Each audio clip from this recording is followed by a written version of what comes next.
RPYQ enough for NEET 2024। ऐसा है कि मेरी बात आपको रूट लग सकती है, आपको अच्छा बताने के लिए कि हाँ मेरी बात अच्छी लगे, उसके लिए मैं झूठ नहीं बोल सकती। तो इसी वजह से दूसरे सारे जो क्वेश्चंस होते हैं ना वो करना बहुत जरूरी होता है। तुम्हारी जो सिचुएशन है ना उसमें मैं अपनी स्टोरी बताती हूँ। तो इस सीरीज से मेरे को क्या फायदा हुआ कि रिवीजन अच्छा था, सिलेबस भी मेरा इतना जल्दी कंप्लीट नहीं हुआ था, पर सिलेबस हो रहा था, रिवीजन अच्छा था, क्वेश्चन प्रैक्टिस जो नहीं हुई थी ना मेरी, तो वो जो क्वेश्चन प्रैक्टिस तो थी ना इस सीरीज की वजह से अच्छे से हो गई। Hello everyone, my name is Dolly Purohit. Currently I am a second year MBBS student at GMCD। तो कैसे हैं आप सब लोग? आई होप आप बहुत अच्छे होंगे।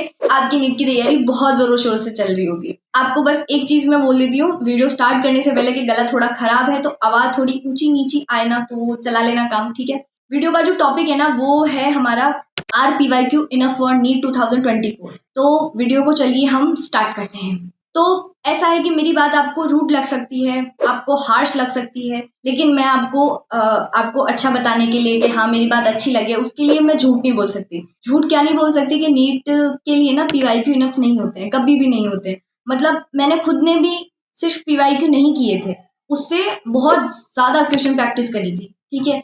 तो इसलिए PYQ इनफ नहीं है। लेकिन अब ऐसा है कि तुम ऐसे सिचुएशन में आ गए हो कि तुम्हारा सिलेबस कंप्लीट नहीं है अभी, तो ऐसा है मिनिमम थोड़े बहुत अच्छे मार्क्स लाने के लिए तुम्हें क्या करना होगा।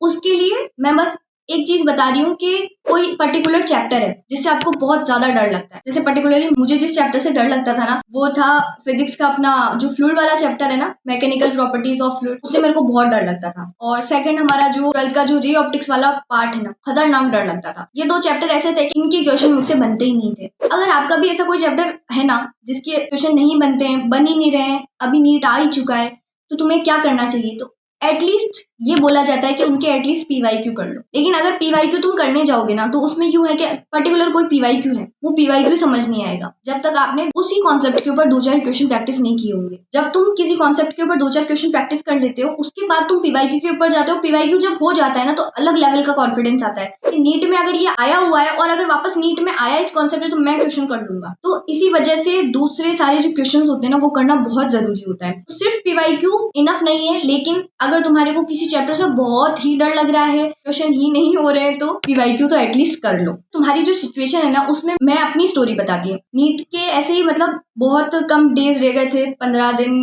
30 दिन ऐसे कुछ रह गए थे। मुझे एक्चुअल में कितना थे वो याद नहीं है। उस टाइम ना एक PW पे एक फ्री की सीरीज निकली थी, नीट सिलेक्शन एक्सप्रेस नाम की। उसमें क्या करते थे, क्वेश्चन करवाते थे। पर्टिकुलर एक चैप्टर टीचर आएगा, क्वेश्चन करवाएगा, एक प्रैक्टिस शीट देगा, वो क्वेश्चन करो और आपका बहुत सारा काम क्वेश्चन प्रैक्टिस का वो ही करवा देते थे। तो इस सीरीज से मेरे को क्या फायदा हुआ कि रिवीजन अच्छा था, सिलेबस भी मेरा इतना जल्दी कंप्लीट नहीं हुआ था, पर सिलेबस हो रहा था, रिवीजन अच्छा था, क्वेश्चन प्रैक्टिस जो नहीं हुई थी ना मेरी, तो वो जो क्वेश्चन प्रैक्टिस जो थी ना इस सीरीज की वजह से अच्छे से हो गई। मैं प्रमोट बिल्कुल नहीं कर रही हूँ, लेकिन मैंने खुद ने उस सीरीज जो है ना अभी जो नई सीरीज चली उत्थान सीरीज, उसका वो पूरा वीडियो देखा था। उसमें यूं था कि सर यूं बोल रहे थे PYQ नहीं देंगे, लेकिन PYQ के बेस्ड, PYQ को तोड़ मरोड़ के उसके कॉन्सेप्ट के ऊपर बेस्ड हम क्वेश्चन बनाएंगे और वो देंगे आपको, उसको कराएंगे 1 घंटे में। तो मेरे हिसाब से अगर आपकी ना प्रैक्टिस बहुत कम है क्वेश्चंस की तो आप इस सीरीज को फॉलो कर सकते हो। और अगर मैं होती ना तुम्हारी जगह तो मैं क्या करती, सुबह सुबह इस पूरी सीरीज का जो भी है ना शेड्यूल मैं रिकॉर्डेड देखती, मैं लाइव नहीं देखती। सबसे पहली बात तो मैं अपना टाइम बचाती, मैं 1.75 की स्पीड से देखती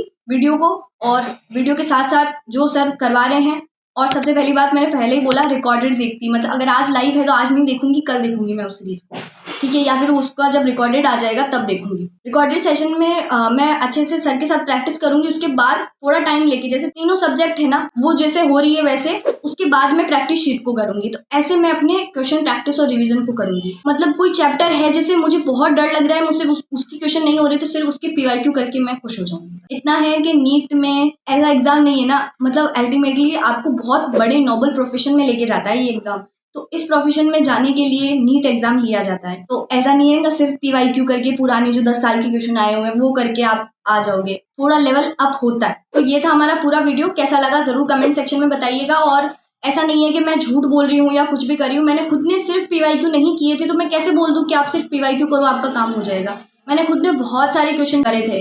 और PYQ ले दे के होते हैं कितने, NTA जब से आया है ना, NTA ने जब से नीट का जो है ना पेपर लेना स्टार्ट किया है, तो आपको वही PYQ करने, तो वो हुआ है 2013-14 से।